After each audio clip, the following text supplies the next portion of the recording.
በስመ አብ ወወልድ ወመንፈስ ቅዱስ አሐዱ አምላክ አሜን።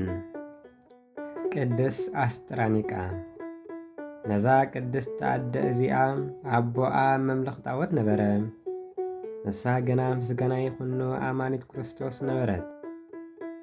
ስጋኣ ክሳብ ዝቕንደፍ መልክዓ ክሳብ ዝልወጥ ብሕቡእ ትጸውምን ትጽልን ነበረት። 15 ዓመት ምስ ገበረት ኣቦኣን ኣዲኣን እንታይ እዩ ዘድቅቐኪ ዘሎ ብልዋ። ንሳ ኸዓ ኣነስ ሓጢኣተይ ይቕረ ክብለለይ ምስጋና ንዑ ይኹኖ ናብ ጐይታይ ኢየሱስ ክርስቶስ እጽሊ እጸውም እየ በለቶም። ኣቦኣ ምስ ሰምዐ ናብ ጠባርዮስ ክሓደ ኸይዱ ስራሕ ጓሉ ነገሮ። መኮንን ከዓ ናብኡ ጸዊዑ ነጣዖት ክሰግድ ሓባበላ። ምስ ኣቤት ከዓ ኣብ ቤት ማእሰርቲ ኣእትውዋ። ኣዲኣ ግና ክርስቲያን ስለ ዝነበረት ናብኣ መጺኣ ተጸናንዓ ነበረት። ካብኡ እቲ መኮንን ብሓዊ ዝረሰኖ ናይ ሓጺን ኣጉናት ኣብ መንኩባ ሰቐሎም። ምስ ጐድና ክሳብ ትላገብ ተሸክምዋ ኣዘዘ። ነታ ሓፃውን እውን ንስብርብር ኣቢላ ወፀት። እቶም ህዝቢ ከዓ ነዚ ርእዮም ምስጋና ንጐይታ ይኹን 4700 ዝኾነ ጐይታ ኣሚኖም ብሰማዕትነት ሞቱ። ደጊሞም ከዓ ናብ ቤት ማእሰርቲ ኣእትውዋ። ካብኡ ኣጽፋ ዘለዎ ናይ ሓፂን መቕፅዒ ጌሮም ከብዳ ክወግዋ እሞ ክስንጥቕዋ ተዳለዉ።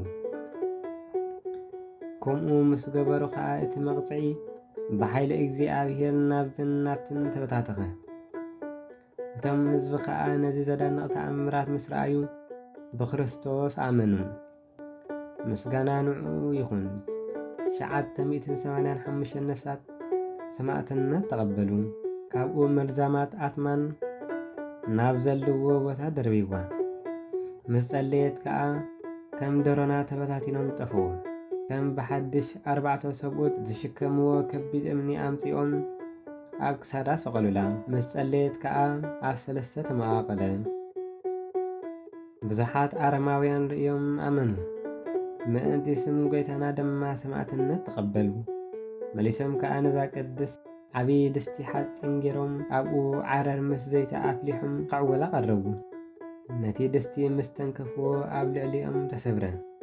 ነቶም ዝቐጽዕዋ ዝነበሩ ከዓ ቃጽሎም። ንጉስ ተቖጥዐ። ርእሳ ብሰይፊ ክቐጽዋ ከዓ ኣዘዘ።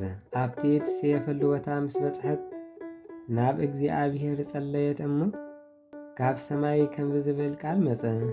ኣስጥሮኒቃ ብፅይቲ ኢኺ ስምኪ ኣብ መጽሓፈ ሕይወት ተጻሒፉ እዩ በላ። ካብኡ ብሰይፍ ተሰየፈት። በረከታን ኣማላድነታን ምስ ኩልና ህዝበ ክርስቲያን ይኹን ንዘለዓለም ኣሜን።